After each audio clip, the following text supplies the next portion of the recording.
I'm not going to give a talk. I'm going to share something that just happened right now. Me and Brother Raheem, right? We went to, what you call it? The Docklands? Docks, where the ship comes from the Isle of Wight, I think that's what they call it, right? And subhanAllah, Brother Raheem, he wanted me to record a video, just encouraging the people here in Southampton to facilitate programs and so on and so forth. Right? Just like, Masjid Rahmah facilitates programs. And I was giving a reminder about LGBTQ, right? And let me just make something very, very clear. I'm not here to incite violence, right, towards anyone. If they are entitled to their views, I should be entitled to the views of the Quran, right? And the Sunnah of the Messenger sallallahu alaihi wasallam. And I, as Abu Taymiyyah, I don't have my own views and opinions. I just quote what is in the scripture. So the point that I was making in this video that we were recording was that you have the LGBTQ community, right, who are very, very loud, right? Am I wrong to say that? Extremely loud, even though they are a minority compared to everyone else. Sah? They're like a raindrop in the sea compared to everyone else, right?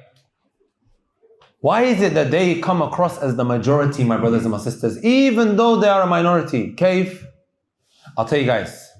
Because each one of their members is playing an active role in standing up for what they believe and call to. Am I wrong to say that? Huh? Am I wrong to say that, guys? They're very, very active. We just came out of Pride Month, Sahih. They're proud. They'll upload videos, they'll upload pictures, one identifying as a cat, the other identifying as someone else, or a dog, right? And the guy who was taking him, he identifies as a dog, right? But he's been taken. So as we were recording this video, my brothers and my sisters, and wallahi, I honestly, when I woke up this morning, I was not expecting this. Over there, I need to be careful which pronouns I use, huh? There were two ladies there.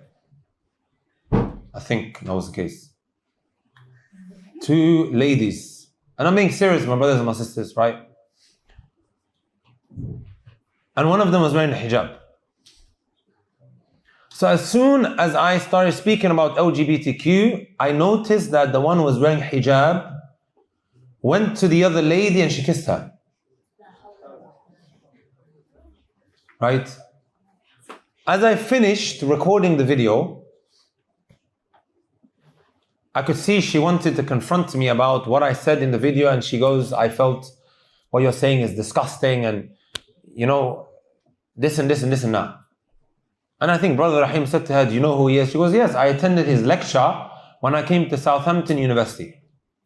And she was sitting in the back, and apparently I said something that she didn't like. So I said to her, can we maybe discuss it? She goes, look, I'm a gay Muslim, right? And this is my partner. And this is me paraphrasing the conversation that took place, right? And she's wearing hijab. She's wearing hijab. And she's with her partner. She said, I'm engaged to her. And in a nutshell, she was basically saying that being gay and being Muslim are two things that can go hand in hand with one another. And I don't agree with your perspective and whatever have you. And there was other things that were discussed. This is me just summarizing. So I said to him, can we have a discussion? Can we speak about it? She was like, yeah. I was like, you're making all of these claims. However, are you someone that's educated about Islam? She said she looked into it and whatever have you. I was like, look, I'm an Islamic cleric, right? I can give you an insight as to whether Islam and being gay can go hand in hand with one another. Right? She goes, I know you guys might say that you have the story of Lot, sodomy and so on and so forth that is mentioned in the Quran. She says, I believe that this story is speaking about incest. I believe the story is speaking about incest and rape. So, what that basically means is that if it's done consensually, Islam doesn't have an issue with it. How do you respond back to that, guys?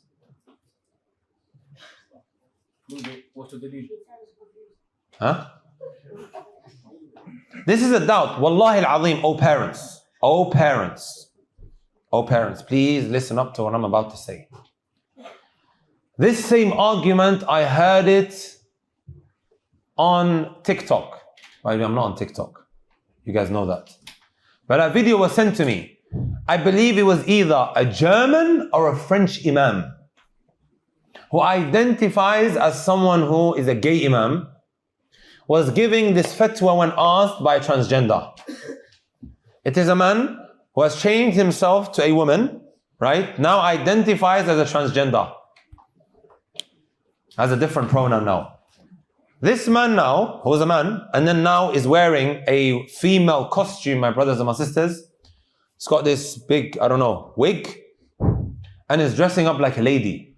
Is asking the imam and is being recorded. Wallahi al-azim, my parents that are here, right, and who are going to be listening to it online, justifying how these verses are not speaking about same-sex interactions.